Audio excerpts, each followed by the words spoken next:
Hello and welcome to Movers and Shakers. I'm Ken Miller. Today I'm joined by 5th District State Senator Jeff Pittman. Jeff, thank you very much for coming in today. Absolutely, Ken. All right, so the legislature wrapped up its 2022 session in May. We're recording this in mid-August. From a legislative perspective, I know lawmakers had a bit of a different task this session, and that was to figure out how to handle a budget surplus for the first time in a long time.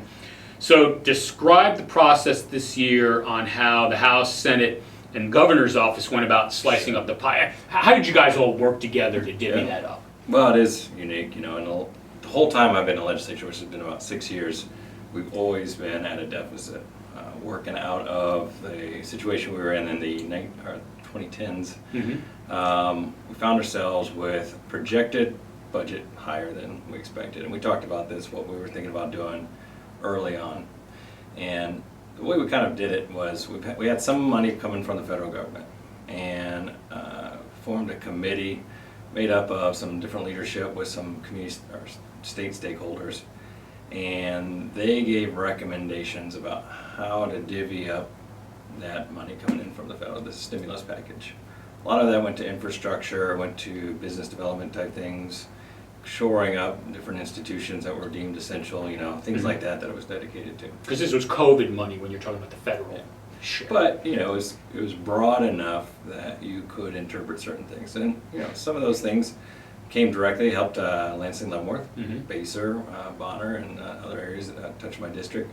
One of those being, broadband expansion and some of the transportation projects that we've been able to work with. Some of that's federal money coming in here. But in general, the process was we looked at this as an anomaly year. Mm-hmm. We don't know how things are going to proceed, next 2, 3, 4, 5 years. Could we easily go back as we hit higher inflation into more recessive times? We've got to be very aware of that. So we have to march forward with kind of a conservative outlook on the fiscal state of affairs of our state. And so I think the basic premise was we want to pay down things that are obligations. Mm-hmm. Call them debt loads. Right. Those we'll talk about KPERS, we're going to talk a little bit, but it's things around transportation, it's things about where we borrowed money from different funds to get us through the last years of when we were really tightening our belt and having a very difficult time. How do we pay those down? Mm-hmm. And then invest in things like rainy day funds that are essential? How do we invest in the funds around unemployment? Mm-hmm. Because those had been drained by the unemployment load that hit us during the pandemic. So it was really a year of looking at where are our obligations and how can we minimize those so that we're not just financing and not putting a bunch of new programs together this year. Mm-hmm. And there are a lot of things that deserve, we're still fully funding education, which is fantastic. Mm-hmm. That was a huge priority, at least for me and I think for the governor's office. But there are things on mental health initiatives that we've got a great program going on with the schools. It's still kind of piloting, but it requires funding, and we're not fully funded in that area, and we still have an epidemic of childhood suicides, and this is a good way to prevent some of that. And so there are efforts, Right. Let me touch, since we're talking about the budget now. Let me touch. You mentioned the rainy day fund, and I remember reading something about this, but I'm not recalling all the details. And the states had rainy day budget or rainy day funds in the past. Mm-hmm. When you guys replenished it this time around, were you replenishing it from zero, or were you replenishing something that had some money in it?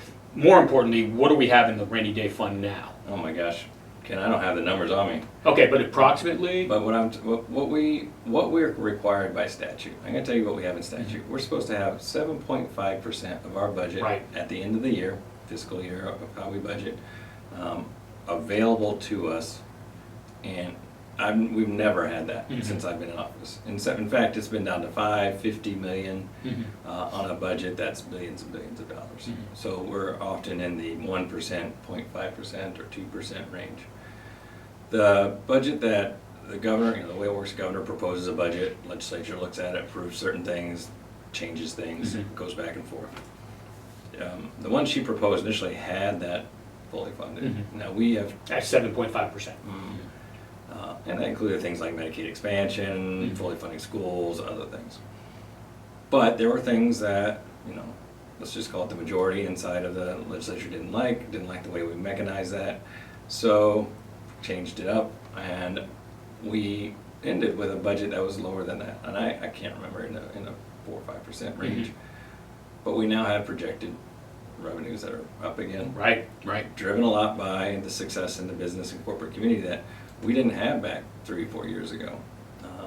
And so we might be there. Mm-hmm. When we reevaluate the projections here at the end of the year, we'll see where we're at based on the new projections. And I know it's kind of, maybe it's not as clear. It's a little bit of a shell game, right? Yeah, and it's about projections and figuring out where you're going to be at, and where are we going to put that money. And it is about projections, about where the revenues fall. And sometimes the projections are wrong, and we have to adjust. But we're sitting well right now, Right. in terms of stability of the budget. Right. Okay. All right. One of the higher visibility issues that seems to have been resolved is that of sports gambling, and I know I've asked you about this probably for 2 or 3 years Absolutely. running.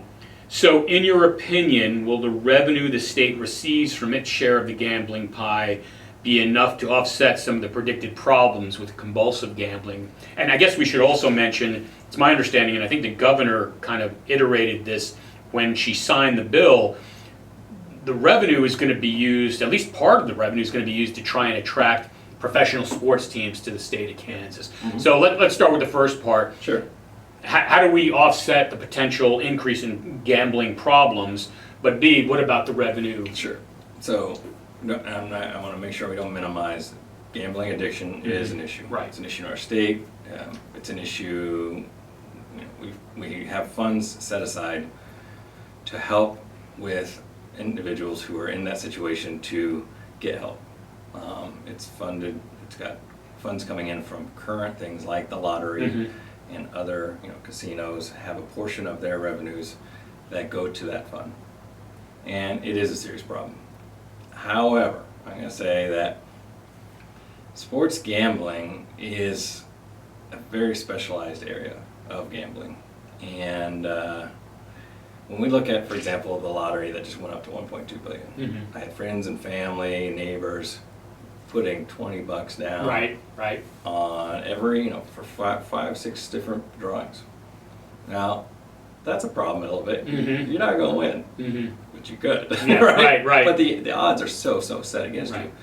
People are dumping it out because of the transformational nature of that win, right? We already have gambling around the state, and so I guess what I'm saying is the incremental problems that will be created by sports betting, in my mind, are minimal. It's different than if we didn't have gambling already in the state. It's an incremental add in terms of the suite of different ways. And the people who do sports gambling are typically very well informed about what the odds are, what the teams are that they're betting on. They will travel up to Nebraska, to Vegas. They will interact with folks to put their bets on now. Right. And a lot of them are already doing it. And this is just legalizing it in a way that they can do it here in Kansas, utilizing the casino, which is in my one of the You're just four. right. That's right. Hollywood's in my Senate Yeah. district, as well as on their phones within a geo-fenced area. Right. Now, the amount of money that the state expects to get from this is not projected to be that high. Like I said, it's incremental. We're looking at $7 to $10 million, is what the projections are. Annually. Annually. Right. You think about that in a budget where it's just not that much money. Right. Some of that's been already dedicated to fund the gambling addiction fund. Some of that is dedicated to a fund that would be used to attract professional sports. But once again, if you're looking at $5 million, $5 million, let's say we got that every year, and in terms of incentives to get a sports team here, let's just say we get the Royals over here, and this was the only way to do it, it would take maybe $500 million or something like that. Right. It would take a long time. Right. At the current levels. Now, does that mean that there aren't other incentives? Does it mean that some teams already are looking at areas over here because of different demographics and other situations? Absolutely. Does it help a little bit? Absolutely. Right. So. Yeah, the state is not, it's not just a state payment that's going to get a team to move here. And of course, there's different tiers of teams Chiefs and Royals, and then, you know, indoor soccer, whatever. You know, you've got lower level sports teams, but, you know, it's also about what land is available. How sweet a deal did they get the land? You know, Oh, is it that's Wyandotte County? Is it your district in Wyandotte County? Maybe. I know that that Donahue exit there has got a lot of. I'm not saying I have any Are you insight wheeling and dealing over here I'm on the not. side? I am not doing that. But your point is well taken. The revenue projections from sports gambling in Kansas are 7 to 10 million now. But you know, if we're having this conversation 2 years from now, when I ask you that question, you might say, "Well, last year we brought in 25 million because everybody went crazy with the apps." Yep. You know, so yeah, no, I appreciate that. I will say though, that it was pretty dramatic the way this whole thing came about. Inside the Senate, you need 21 votes Right. to make it happen out of 40. And the Republican majority leadership just wasn't supportive. So they did not vote for this thing. So what you had was a bipartisan coalition of folks that saw this as a practical way to move forward. There's been so much, when I go out, so many people, you know, they're very specialized, but the ones that want it really, really want it. And there's not a lot of opposition to it in my district. So I was very supportive of it, but 21 votes, and it almost didn't pass. It was down, it was a late night vote, and I mean, so many people were just kind of on the fence. They were like, well, is this the right way to move forward? But it was 21, it was bipartisan, and it really wasn't supported by leadership, which is pretty phenomenal when you think about it, when you see how much support the leadership got from a lot of the entities that would actually benefit from this. Well, and maybe a little bit, pardon the pun, but a little inside baseball here, right? How often were you visited by people who wanted to bend your ear about this issue? A lot of constituents. You know, for me personally, I probably talked to at least 10 different stakeholders out there who, whether it was folks looking at the casino and how it was going to play inside of this, or folks looking at maybe some of the apps, or, you know, because we have apps on the phone that can actually enable some of this. There's a neat clause in it, though, also that I like, which is VFWs and others, you know, or American Legion buildings, there's a carve out for them to be in partnership with the casino to enable some kind of relationship where if people are doing the sports betting inside of their facilities, there could be some kind of a net share. Oh, okay. Now that's to be worked out between those entities, but we carved out like 40 slots across the state where that could happen, and that's going to be a nice thing. Additional ones in your district? Well, I hope so. Yeah. Okay, all right. It's up to the entities to take advantage of that. Right, So right. I'm talking to the different ones to say, hey, look, let's we're close to the casino. Right. Let's utilize the relationship, and let's be a pioneer in this space and see what we can put together, because we've got some really good halls around here. Well, and you can see Hollywood, and I've seen several news stories on television about it. Hollywood's already changed the layout, so to speak, inside the casino, taking what I think was a restaurant, and now they're going to turn it into kind of like what you would see in Vegas at the MGM, like a lot of TVs, a lot of tables, a bar, of course, making it more better friendly. So, all right, I didn't want to spend too much more time on that. Sure. KPERS, Public Employee Retirement System for the state. It seems to have received a shot in the arm, financially speaking. So, and for full disclosure, I am a KPERS. I pay into KPERS, and I will hopefully be receiving KPERS as do pension I. money. Right, exactly. So both of us have a vested interest in this, obviously. Are you satisfied, now that we're done with the 22 session and we kind of know financially where things stand, are you satisfied with the improvements made to KPERS and where it stands now? Well, we made some phenomenal investments. You've probably heard of it. So we had back payments, layered payments that we had skipped back, I'm trying not to say the Brownback era, but basically in the last decade, right? Sure. In order to pay for a lot of the different tax experiments that were going on, we weren't paying the KPERS, and that was causing the whole fund and the liability, what do you call it, percentage, the funded liability portion. And when we talk about liability, we're talking about projecting out all the different folks who will receive a benefit, and how much of that do we have funded now based on projected really lifespan. Basically covering it, yeah. Covering Right, it, right? right. Kind of like an insurance. You know? And we project that out every year, and we figure out how much is there. And what we did this year, because we had the surplus, we were able to pay back all those payments that we had missed, as well as the payments that were owed this year, as well as an extra payment, as well as dedicate $1 billion over the next, say, I think it was 2 years, 400 in the first tranche, 400 million, and then it's got some steps to go through to get to the next 600 million.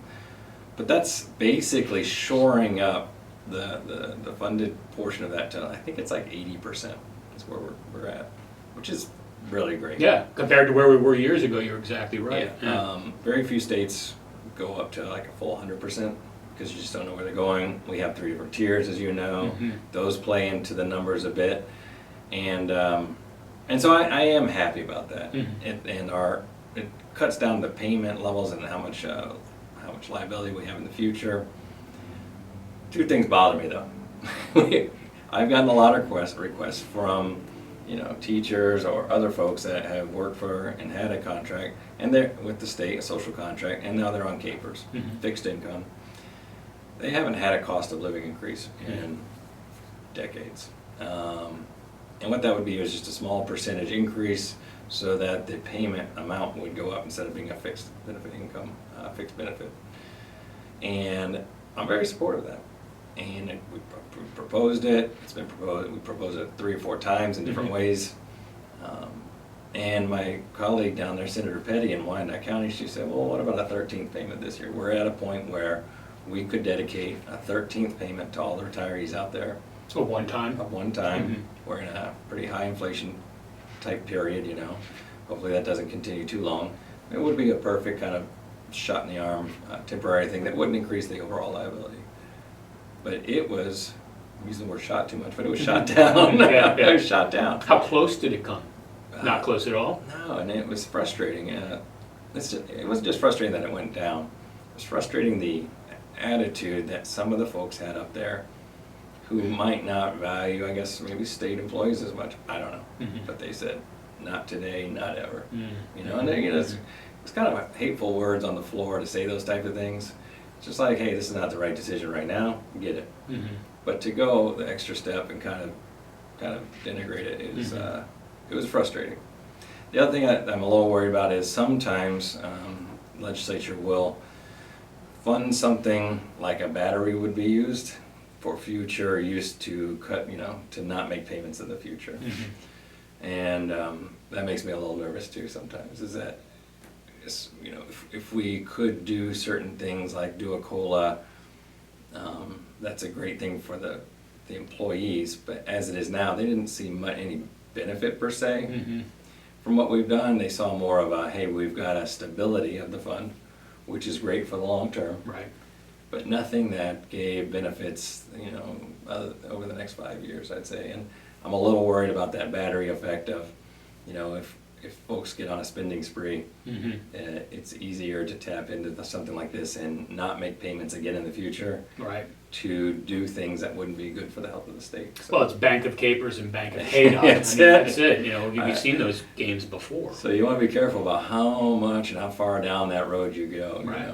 So got to keep an eye on it. Yeah. Oh, absolutely. And like you said, long term may look pretty good, but in the immediate, which is what recent retirees we care about, maybe it's a little shakier. But we'll see. All right. It appears the state tax on groceries is going to be reduced over time and then eventually be eliminated. And I know there was still some talk by the governor because her original plan was to just axe it right away. So given the current situation with inflation for all goods, and we're seeing gas prices come down, at least the taping of this, right? But groceries, not so much is what I'm hearing and what I'm experiencing when I go. Has that accomplishment of eventually eliminating the sales tax on groceries, the state sales tax on groceries, has that accomplishment been minimized to a certain extent because of inflation? Well, you hit a great point there. I mean, first, I'm extremely happy about taking the tax down to 0 from the state level on groceries. I mean, that's basically the accomplishment we had. Now, the devil's in the details in terms of how that's been implemented or being proposed to be implemented. And as you indicate, it doesn't even start until 2023 in January. And it's only 2.5% for that first year. Right. Then it's 2% more. then it's the final 2% to get us to zero at that level, when we could have been really helping, you know, the folks that most need it during an inflationary period, which are those who might be struggling and poverty levels, who are getting hit by the food price increases. We could have helped them right now, and that's a tragedy. It's a tragedy out there, and there was an opposition. There were politics involved. There was things about talk in the halls about not wanting to give the governor a win before the election. And those are all true statements. That was in play. And there's also the, hey, we want to take it down step by step because we don't know where we're going to be next year in terms of our revenues. And that's more of a valid point. That isn't a point that you can grasp and say, okay, I can see your point there. Is it minimized? I'm going to say no. Is it slightly minimized? Absolutely. It doesn't negate the fact that it's been almost impossible to get this through over the last 6 years while I've been there. And that was even just a 1% reduction in the food sales tax. And so the fact that we're able to accomplish that has been phenomenal. Right. Phenomenal. It's good for the people. It's good for those who are going to most benefit from it. I'm extremely happy that it's going to happen. I'm taking a little bit of a mid to longer term on that, tempered by the fact that, my gosh, we really could have made an impact on some people's lives right now and done the morally right thing to do. So it was a win. It may not have been a slam dunk win, but it was a win. So I'm going to move on to our next topic. Compromised win, but still a win, you know. Huge. But I think just about everybody would have to agree, no matter which side of the aisle you sit on, that it was a slam dunk win when it was announced a few weeks ago that Panasonic is going to be coming to DeSoto, the old Sunflower Army ammunition plant, build a battery plant there for electric vehicles, specifically Tesla. All right, so you and I think the last time we sat down, we were speculating about this, and I think the news had just leaked at that point that it was Panasonic looking, and at that point, I think Oklahoma and Kansas were still vying for it. Exactly right. So tell me now, you might not have had a front row seat with the governor and her lieutenant governor who worked on this very hard, but you were in the know before most of us about what was going on and the chances of this happening. Tell us, what's the inside skinny on how this all got done? Well, to be honest, I did have a little bit of a front row seat. Okay. Because we had the Commerce Committee, the Senate and the Commerce Committee on the House side, had this bill in front of us. And, well, I wasn't on the committee. I was brought in to be the temporary ranking minority member. Oh, okay, all right. To work on this. Got a business background. I was very supportive of this, supportive of bringing business. I mean, look, the governor's brought something like $9 billion of investment to Kansas.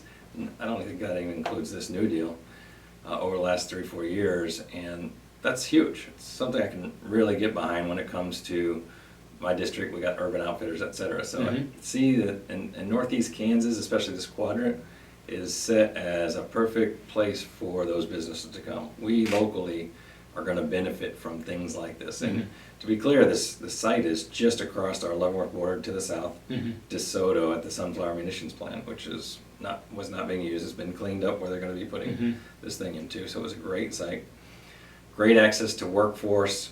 And so all the metrics were really good in terms of the location, the business type. And so we had to negotiate what we would do. Now, what we did was we took pieces of current incentive programs and said they've got limits on them. They're not necessarily synergistic. So what we did is we put that Apex bill together.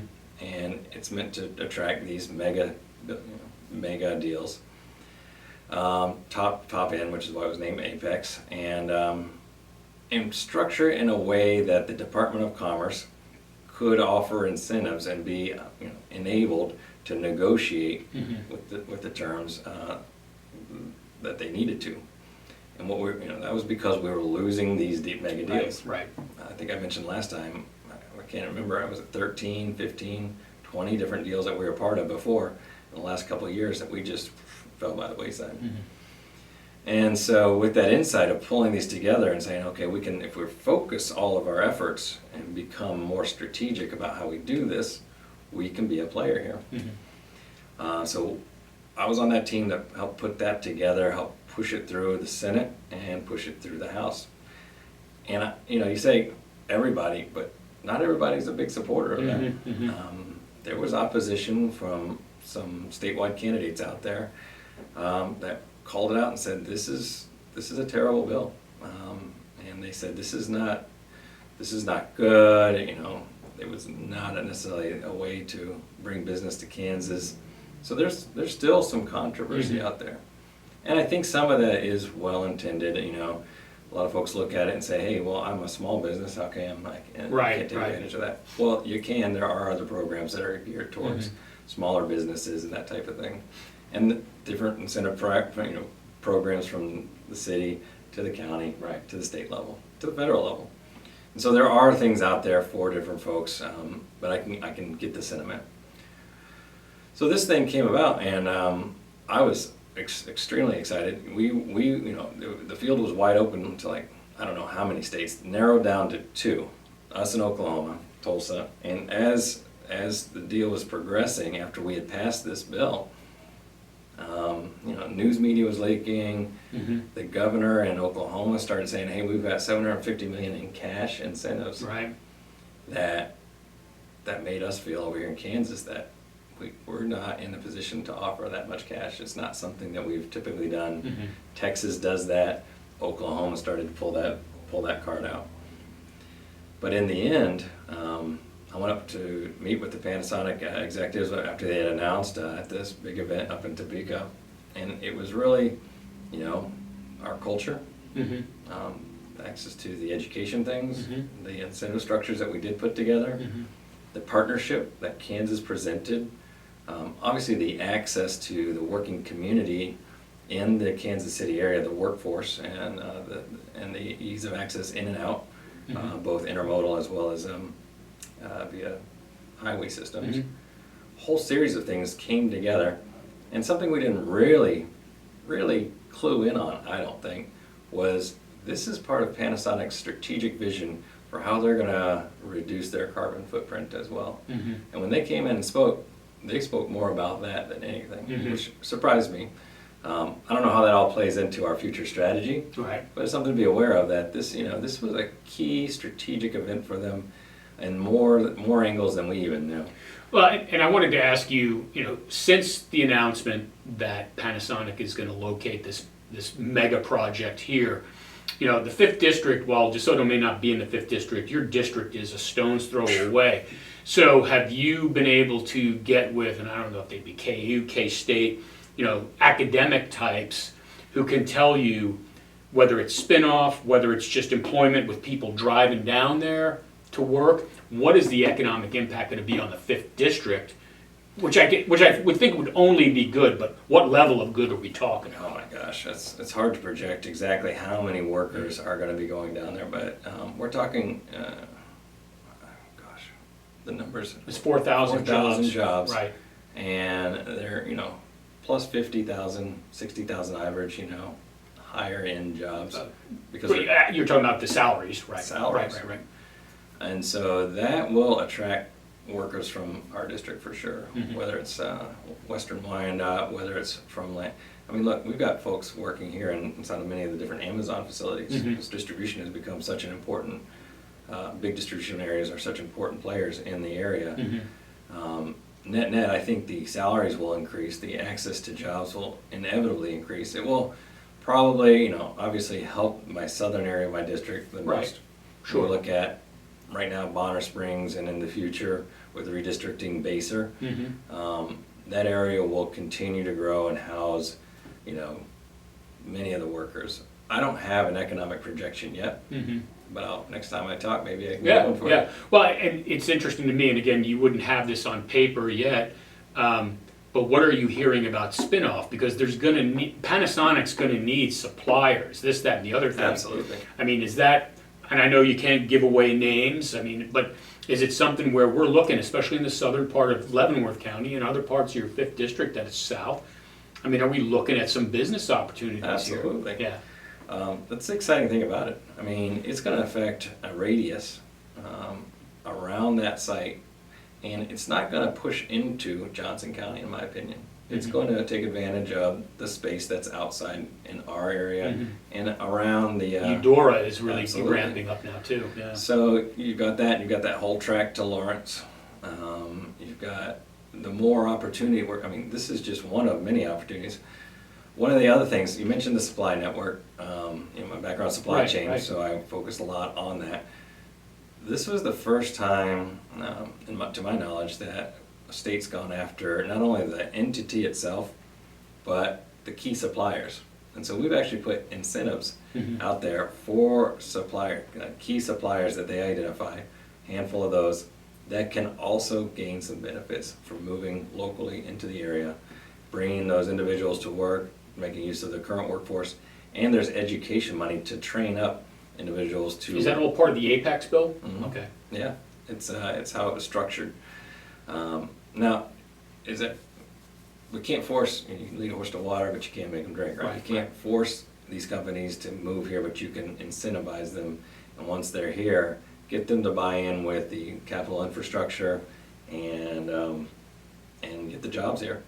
So it's intended to impact just those things, bringing those key suppliers in here, and also enable some workforce development to help get our folks up to speed with what they've got in terms of competing in the 21st century, from Kansas. Yeah. It's Yeah. pretty darn exciting. Yeah, definitely. Okay, I've been speaking with 5th District State Senator Jeff Pittman from Movers and Shakers.